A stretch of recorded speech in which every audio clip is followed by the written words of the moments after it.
Hello, and welcome to the Lore of Braunhaven. Today we're going to be talking about the town of Eastings in the borderlands. And so, Eastings started as a simple farming village. It is it has grown considerably, especially during it saw massive growth, especially during the golden age of the Glaucian Empire, when trade was uh, quite quite abundant, moving along the eastern tradeway from Erebachia to Latoheim in the Skelis Mountains, and the town or the village quickly grew. It is today a walled town, a fortified town. It sits about 3 miles south of the eastern tradeway and has basically gained the moniker as the gateway to the borderlands among the people of the Glaucian Empire. That is a phrase that it holds even today. It is surrounded north, south, and east by rolling farmlands growing a large amount of wheat, some corn, other grains. And then, of course, on the western side, it is backed by the Gray Hills. It is not really in the foothills; it's just at the bottom of the foothills of the Gray Hills. And the only real threats that it has to deal with, of course, are any internal squabbles between the Kingdom of Beria and the Kingdom of Casix. But from monstrous legions, there are, of course, the hill giants of the Grey Hills and the few knoll tribes that exist there. But they mostly have their own internal squabbles between the hill giants and the gnolls. And of course, they are dealing with the gnome population of the Grey Hills. So you see quite a few gnomes in Eastings. But aside from that, Eastings is actually quite a wonderful place to live. It is quiet. It is fortified. And there is a great deal of merchant traffic that stops in Eastings, both traveling west and east. So they see a influx of merchants from all sides. They have a very vast logging industry as well, being surrounded, dotted by small wooded glens around the region. So Eastings has a fairly good economy and is known throughout the Kingdom of Beria as kind of being the jewel of Beria. Many question why Eastings wasn't made the capital of Beria as opposed to Sheriborn. There's a couple of reasons for that. Sheriborn was set up as the capital originally, and it predates the village of Eastings. But it was Sheriborn was, of course, created as a stopgap to put a stop to the lizard folk and and other threats that come from the gloaming marshlands, um, that they just haven't decided to move to Eastings.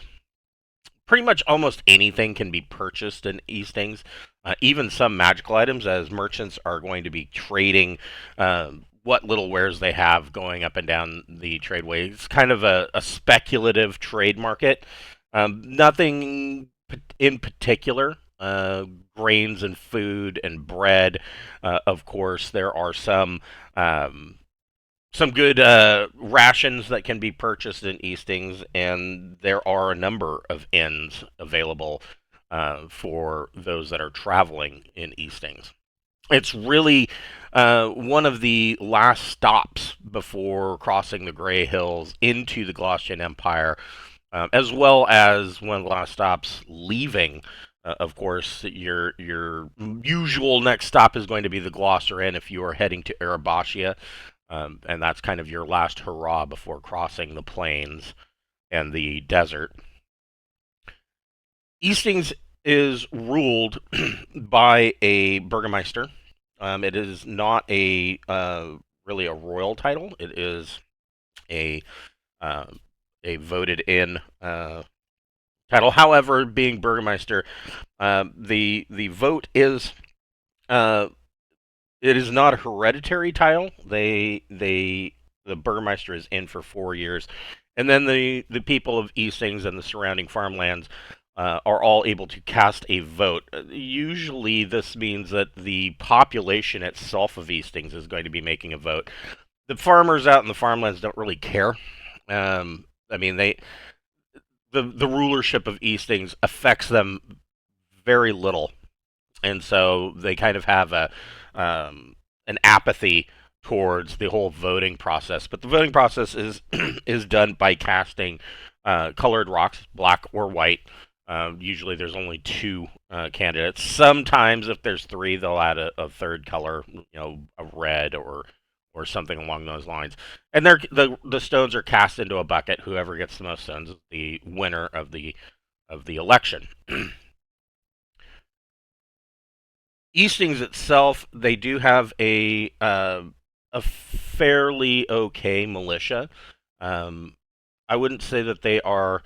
They don't have a vast army, of course, but they do have a town militia that keeps order in the town and keeps the town relatively safe from hill giants and gnolls.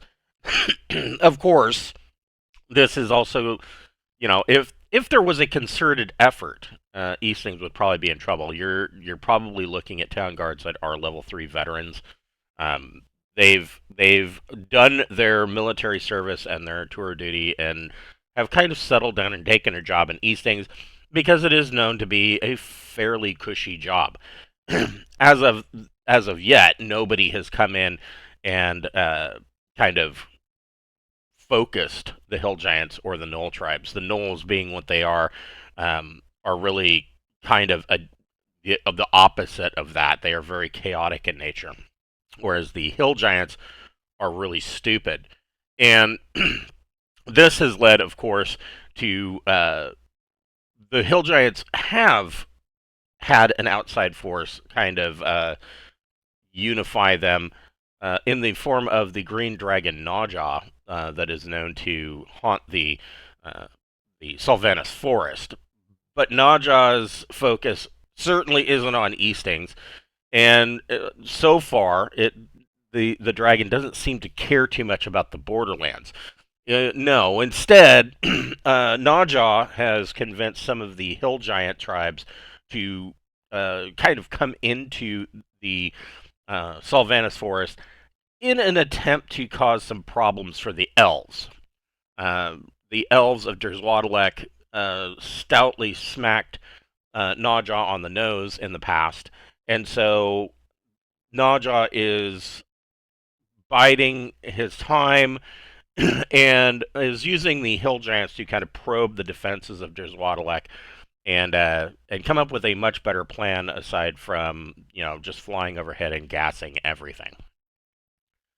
The real focus, of course, for Naja would be to find the silver mines in the Sylvanas forest that is the source of Derzwadalek's wealth.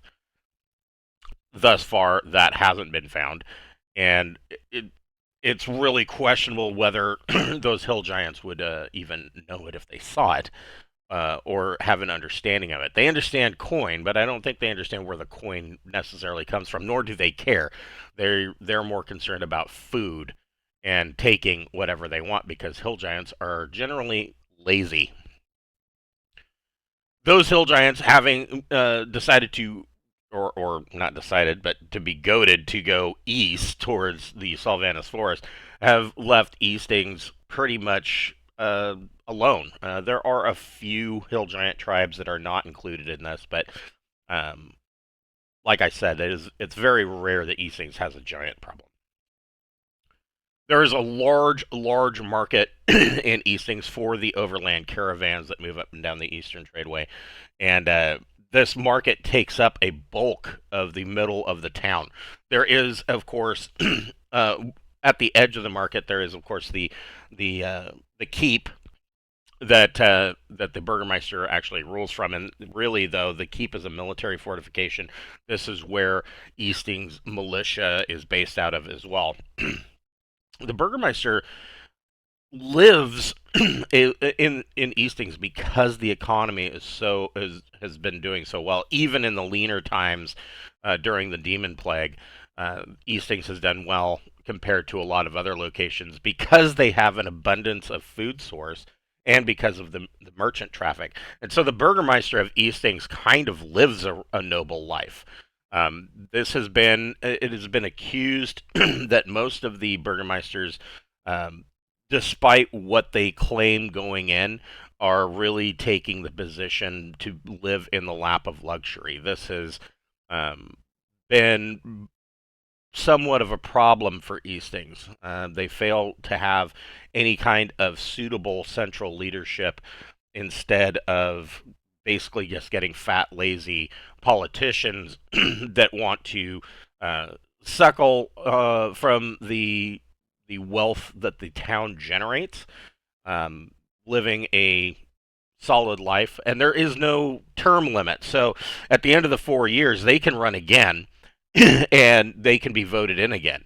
And the current burgermeister has been uh, working in Eastings for 5 terms now. He's quite elderly. There are hopes that he will be replaced in the future, but those hopes are simply um, the reality. Most of the people in Eastings realize that they're replacing one problem with another. Um, this guy hasn't really done anything for the town.